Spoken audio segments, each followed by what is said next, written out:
বাংলায় একটি প্রবাদ রয়েছে, চাষা নাহি শোনে ধর্মের কাহিনী। ওই প্রবাদের মতনই অবস্থা হয়েছে বাংলাদেশের বেশ কিছু ভারত বিদ্বেষী দলের। ভারত তাদের জন্য যতই করুক, তাও ভারতের পিছনে না লাগলে তাদের পেটের ভাত হজম হয় না। আচ্ছা প্রিয় দর্শক, আপনারা বলুন তো যে এই মুহূর্তে দাঁড়িয়ে বাংলাদেশ যদি চায় ভারতের বিরুদ্ধে যুদ্ধ ঘোষণা করতে বা যুদ্ধ করতে, সেই যুদ্ধ ঠিক কত ঘন্টা, বলা ভুল হবে, কত মিনিট স্থায়ী হবে?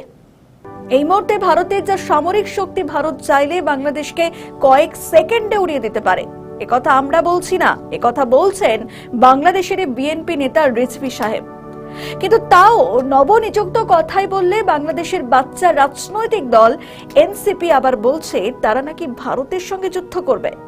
ভারতের সঙ্গে যুদ্ধের জন্য বাংলাদেশ প্রস্তুত বলে দাবি বাংলাদেশের এনসিপি নেতা নাসিরউদ্দিন পাটোয়ারি।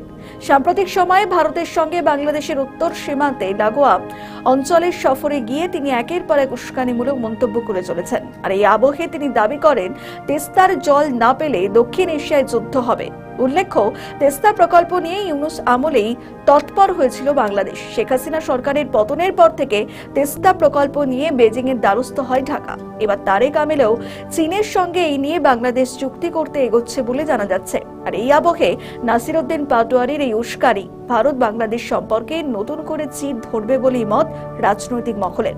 এর আগে নাসিরউদ্দিন পাটোয়ারি দাবি করেছিলেন বাংলাদেশিরা গরু চুরি করে, আর সেটা তার বিশ্বাস হয় না।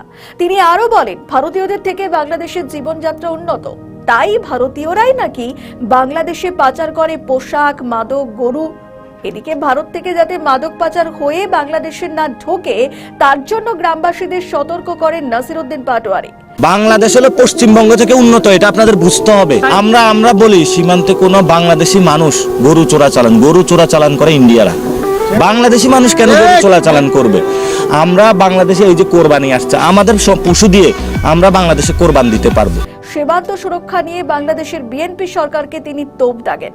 বলেন দলের নামে জাতীয়তাবাদ থাকলেও তা তাদের কাজে নাকি প্রতিফলিত হয় না। তিনি আবার এমনও মন্তব্য করেছেন যে বাংলাদেশিদের ঘাস খেয়ে হলেও অস্ত্র কিনতে হবে।